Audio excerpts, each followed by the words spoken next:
Бүгүн мамлекеттик тилди өнүктүрүү жана тил саясатын өркүндөтүү программасын ишке ашыруунун алкагында Кыргыз Республикасынын Билим берүү жана Илим министрлиги, республикалык педагогикалык кызматкерлердин квалификациясын жана тил саясаты боюнча улуттук комиссиянын биргелешип уюштурган алгачкы республикалык форум кыргыз тилин окутуп үйрөтүүдөгү жаңы мамилелер жана анын келечеги деген темада болду. Форумга мамлекеттик мекемелердин кызматкерлери, региондордон чакырылган кыргыз тили жана адабияты мугалимдери, коомдук уюмдар катышты.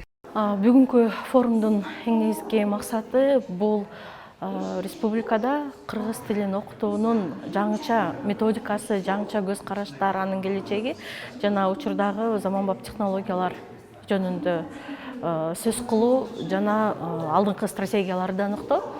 Форумда эне тилин окутуп үйрөтүүдө мектепке чейинки, мектепте жана жогорку окуу жайларында окутуунун көйгөйлөрүн жана аларды чечүү жолдорун талкуулап, практик мугалимдердин алдыңкы тажрыйбалары менен бөлүшүү өз натыйжасын берери белгиленди. Учурда билим берүү мекемелеринин бала бакча, мектеп, жогорку окуу жайларынын ортосунда байланыштын жоктугу айтылып, атайын бирдиктүү окутуу программаны, стандарттын иштеп чыгуу зарылдыгы белгиленди. Ошол эле бала бакчада окуучулар тамганы жаттап, кичине сүйлөмдөрдү кошуп окуганы келет. Мектепке келгенде биринчи ошол башталгыч класстарда эле ошол системаны кайталашат да. Негизги башкы көйгөйү ошол байланыштын жоктугу болуп атат. Анан экинчиден ушул бала бакчанын өзүнчө стандарты болсо, андан кийин мектепте окуучу кайсы нерсени билиш керек, андан кийин жогорку окуу жайда ошону уланта турган деңгээлде атайын программа түзүлүп берсе. Педагогдун айтымында билим берүү мекемелеринде бирдиктүү система болсо, ошого ылайык мектепте китептер, жогорку окуу жайларында ар кандай окутуу программалары болсо байланыш бекемделмек. Кыргыз Республикасынын министрлер кабинетинин төрагасынын орун басары Эдил Байсалов кыргыз тилин эне тил деп атап, кыргыз тилин предмет катары эмес, негизги тил катары окутууга багытталуу зарылдыгын белгиледи. Ал үчүн тилди окутууда функционалдык мамиле болушу, кылил ыкмасы менен окутуу сунушталган.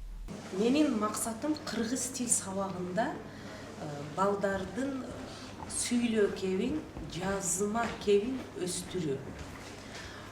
Мурда биз жалаң грамматика менен иштегенбиз. Ооба, эрежелерди балдарга жаттатып, ошол эрежелер менен иштегенбиз. Мына 8 жылдан бери болсо, жаңы китептер чыгып, ошол китептер дагы коммуникативдик методикага багытталган китептер.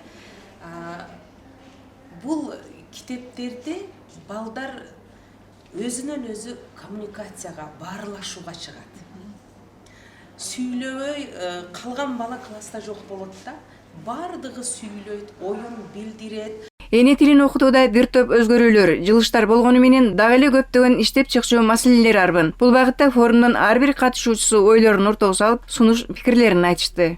Мына бүгүнкү форумдун жыйынтыгында менин жеке айткан сөзүм болду. Билим берүү тармагында келгиле биз кыргыз тилин окутууда дагы дүйнөлүк методиканы колдонуп, ошонун эң алдыңкы технологиянын жардамы менен биз электрондук багытта иштеп чыгып, окуучулардын өз алдынча иштөөсүн өнүктүрүү менен биз ийгиликтерге жетебиз деген жеке оюм бар.